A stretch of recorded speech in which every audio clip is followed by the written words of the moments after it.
যে আইন থাকার কারণে মা বোনদের উপরে চোখ তোলা বন্ধ করা যায় না, যে আইন থাকার কারণে মা বোনদের উপরে ধর্ষণ করা বন্ধ করা যায় না। ধর্ষণ করলেও ধর্ষিতা বোন কবরে চলে যায়, আর ধর্ষক সমাজের ভিতরে বুক ফুলে ঘুরে বেড়ায়। আমরা সেই আইনের উপরে থুতু নিক্ষেপ করি। কথা বলেন ঠিক? অথবা নারী কেউ যদি বিয়ের আগে জেনা করে তাকে 100 বেতের বাড়ি মারো, আর কেউ যদি বিয়ের পরে যদি জেনা করে, ধর্ষণ করে, তাদেরকে বুক পর্যন্ত মাটিতে পুঁতো আর পাথর মেরে তাদেরকে দুনিয়া থেকে বিদায় করে দাও। এবার বলেন তো, সাতক্ষীরা পৌরসভার সামনে যদি কোনো একটা ধর্ষককে যদি এই বিচার যদি করা হয়, আগামী কালকে থেকে আর কি কোনো ধর্ষক খুঁজে পাওয়া যাবে? আর কোনো মায়ের উপরে তারা চোখ তুলে তাকাতে পারবে না। কারণ কোরআনের আইন এমন একটা আইন, এটা কোনো নেতাও ছাড় পায় না, কোনো পাতি মাস্তানও ছাড় পায় না, এটা কোনো চামচাও ছাড় পায় না। কথা বলেন ঠিক কিনা? দেখেন না, আইন যখন আসে, যখন কেউ কোনো অপরাধ করে ফেলে, তখন তারা এই আল্লাহর কিতাব কোরআনের আইন না থাকার কারণে তারা নিজেদের ভিতরে সবকিছু সলিউশন করে নিয়ে, যদি নিজের দলের লোক যদি কোনো অপরাধ করে তা 7 খুন মা। ভিতরে কেন ন্যায় বিচারের দরকার?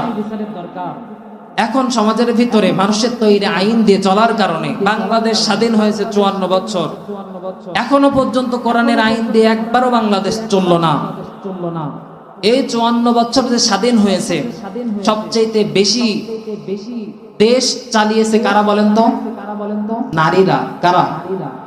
নারীরা সবচেয়ে বেশি দেশ চালিয়েছে। আজকে কি খোঁজ নিবেন, দেখবেন আপনারা যারা মুরব্বী আছেন তারা আরো ভালো রকম জানেন যে সবচেয়ে দেশ চালিয়েছে বেশি নারীরা। এবার বলেন তো, এই যে সবচেয়ে বেশি দেশ চালালো নারীরা, বলেন তো তারা কি নারী নির্যাতন বন্ধ করতে পেরেছে? নারী নির্যাতন বন্ধ করতে পেরেছে? নারীদের উপরে চোখ তোলা বন্ধ করতে পেরেছে? না, কিয়ামত পর্যন্ত পারবেও না। কেন? কোরআনের আইন নাই তো। এখন আমাদের আইনটা কেমন হয়েছে জানেন? ধর্ষণ করে ধর্ষিতা বোন কবরে যায়, আর ধর্ষক বুক ফুলে সমাজের ভিতরে ঘুরে বেড়ায়। ঠিক কিনা? আর যে আইন থাকার কারণে মা বোনদের উপরে চোখ তোলা বন্ধ করা যায় না, যে আইন থাকার কারণে মা বোনদের উপরে ধর্ষণ করা বন্ধ করা যায় না। ধর্ষণ করলেও ধর্ষিতা বোন কবরে চলে যায়, আর ধর্ষক সমাজের ভিতরে বুক ফুলে ঘুরে বেড়ায়। আমরা সেই আইনের উপরে থুতু নিক্ষেপ করি। কথা বলেন ঠিক কিনা? আমরা সেই আইনের উপরে আমরা লাথি মারি। ঠিক কিনা? সেই আইনকে দূরে ফেলে দেন, আল্লাহর কিতাব কোরআনকে নিয়ে নেন আইন হিসাবে। দেখবেন সমাজের ভিতরে আর কোনো ধর্ষক থাকবে না।